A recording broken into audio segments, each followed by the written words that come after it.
अध्याय 5 दृढ़ निश्चय 3। मेरी लेडी, नाश्ता आ गया है। अलेसांद्रा बिस्तर में लेटे-लेटे कराह उठी जब उसने अपने कमरे के बाहर किसी की आवाज और 3 दस्तकें सुनी। अभी तो मैं रात का खाना खा रही थी, ये सुबह कैसे हो गई? वह उठते हुए बड़बड़ाई और शरीर को खींचकर ताज़ा हुई। जब उसने आंखें खोलीं, तो छत को घूरते हुए आज के दिन के बारे में सोचने लगी। आज उसके जीवन में एक महत्वपूर्ण बदलाव का दिन हो सकता था। मेरी लेडी, केट यहाँ है, अलेसांद्रा ने महसूस किया। आमतौर पर जो भी उसे खाना लाने आता था, वह जल्दी से दस्तक देकर डर के मारे चला जाता था। लेकिन इस बार कोई दरवाजे पर खड़ा उसे बुलाने की कोशिश कर रहा था। इसका मतलब था कि कोई खास व्यक्ति बाहर इंतजार कर रहा था। केट की उत्सुकता कि अलेसांद्रा ने ड्यूक के साथ क्या बात की, शायद पूरी रात उसे परेशान करती रही थी। फिर अलेसांद्रा को उन्हें और इंतजार करवाने का मन हो रहा था, लेकिन आज का दिन केट को नाराज करने का सही दिन नहीं था। उसे अपनी योजना के लिए शांत रहना था। आ रही हूं, उसने जवाब दिया ताकि उन्हें पता चले कि उसने सुना। जैसे ही वह उठी, उसने अपने पास सो रहे बिल्ली के बच्चे को उठाकर अलमारी में रखा ताकि वह छिप सके। अलमारी का दरवाजा बंद करके वह अपनी डेस्क पर गई और पिछले रात पहना हुआ मास्क पहनने लगी। ममाई लेडी, इसे थोड़ा कम स्पष्ट बनाने की कोशिश करो कि तुम दबाव में हो, अलेसांद्रा ने सोचा जब उसने नौकरानी को हकलाते सुना। मास्क बांधते हुए अलेसांद्रा ने दरवाजे की ओर कदम बढ़ाया और उसे अनलॉक किया। आपका नाश्ता, नौकरानी ने सिर झुकाकर कहा। अलेसांद्रा ने देखा कि नाश्ता नौकरानी के हाथों में नहीं था बल्कि फर्श पर रखा हुआ था। धन्यवाद, उसने खुद उठाने के लिए झुकते ही देखा कि एक जूता उसकी बाईं हाथ पर आ गया। गुड मॉर्निंग, बहन, केट अचानक सामने आ गई, जैसे कि अलेसांद्रा ने पहले से सोचा था। अलेसांद्रा ने केट के जूते के नीचे अपने हाथ से दर्द महसूस किया। गुड मॉर्निंग, बहन। जाओ यहां से, केट ने नौकरानी को आदेश दिया। उसे इस बात से काफी चिढ़ थी कि उसे इतने लंबे समय तक अलेसांद्रा के कमरे के बाहर इंतजार करना पड़ा। काश उसके पास वह चाबी होती जिसे उसके पिता ने ले लिया था। कल रात मजे किए अलेसांद्रा? हाँ।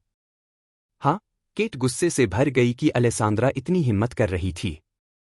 तुम्हें लगता है कि तुमने ड्यूक से मिलकर मजे किए? नहीं, ऐसा नहीं, अलेसांद्रा हकलाई। मैंने कल रात अपने कमरे में मजे किए। संगीत मेरे कमरे तक पहुंच रहा था। सचमुच? तो बताओ, ड्यूक से तुमने क्या बातें की? केट को अपने कानों से यह सुनना था कि ड्यूक और अलेसांद्रा के बीच कुछ खास नहीं हुआ। मुझे पता नहीं चला कि वह वहां खड़ा था जब मैं अपना खाना लेने जा रही थी। उसने मुझे बुलाया क्योंकि मैंने किसी महत्वपूर्ण व्यक्ति का ध्यान नहीं रखा था। उसने मुझे डांटा और फिर तुम आ गई। बस इतना ही। केट ने अलेसांद्रा की कहानी पर पूरी तरह से विश्वास न करते हुए उसके हाथ पर अपना जूता और जोर से दबाया। और क्या? उन्होंने शादी के बारे में बात की और तुम्हें एक विकल्प बताया। और कुछ नहीं। मैं कसम खाती हूं, अलेसांद्रा दर्द में रोते हुए बोली। केट ने अपना पैर उठाया। उसे समझ में आ गया कि एडगर ने उसके बारे में ही बात की होगी। बेशक, वह मुझसे ही बात करेंगे। कौन इस अजीब चेहरे से बात करना चाहेगा? इसमें कोई तुक नहीं है।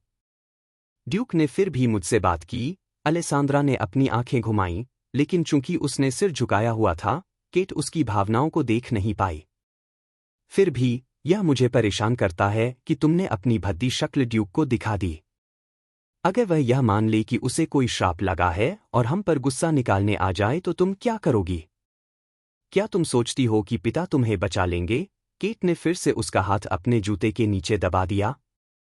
नहीं, अलेसांद्रा ने कराहते हुए कहा। तो फिर अपने कमरे में ही रहो पूरे दिन। केट, डेसमंड ने चिल्लाते हुए कहा जब उसने अपनी सबसे छोटी बेटी को अपनी बड़ी बेटी को चोट पहुंचाते देखा। तुरंत रुक जाओ। लेकिन पिता, उसने।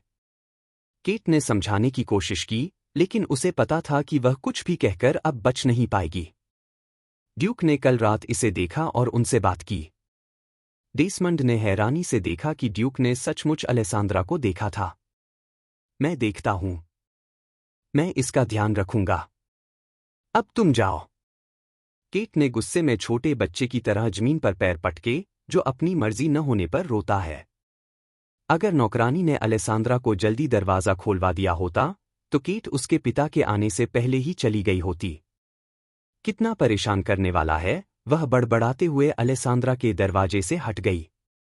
अलेसांद्रा का हाथ दर्द से कांप रहा था, लेकिन उसे राहत थी कि केट अभी के लिए चली गई थी।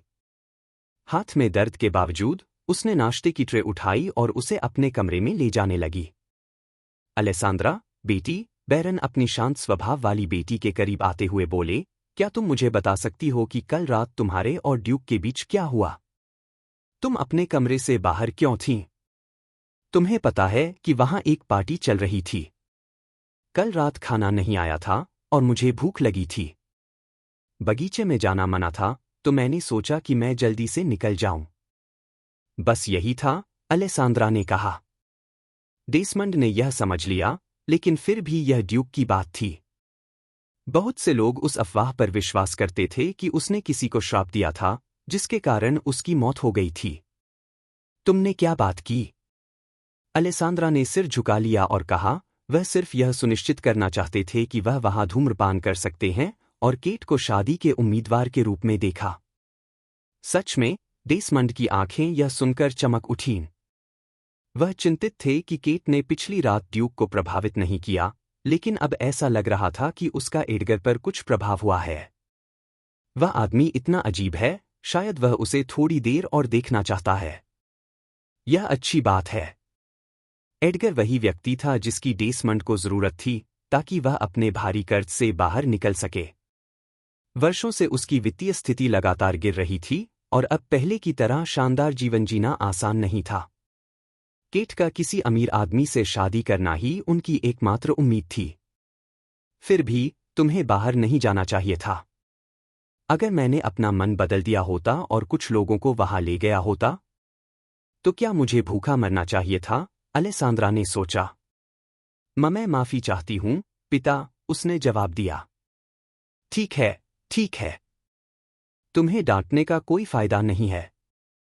जिसने तुम्हारा खाना नहीं भेजा, वही दोषी है। मुझे खेद है कि केट ने तुम्हारे साथ ऐसा किया, लेकिन वह बस हम सबका भला चाहती है। एडगर ऐसा व्यक्ति है जो हमें आसानी से बर्बाद कर सकता है, डेसमंड ने कहा। वह चिंतित थे, लेकिन चूंकि एडगर ने कुछ नहीं कहा, इसका मतलब था कि अलेसांद्रा ने उसे नाराज नहीं किया था। तुम्हें अपने कमरे में सारा समय बिताते बिताते बोरियत हो गई होगी।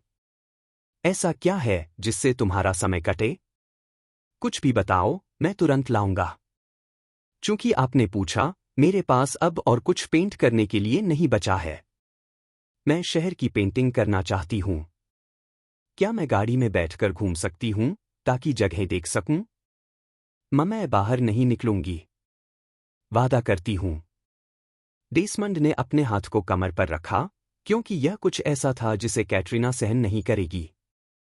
हालांकि, अगर वे अलेसांद्रा को पूरी तरह से बंद रखते, तो वह अपने कमरे से बाहर जाने की कोशिश करती रहती।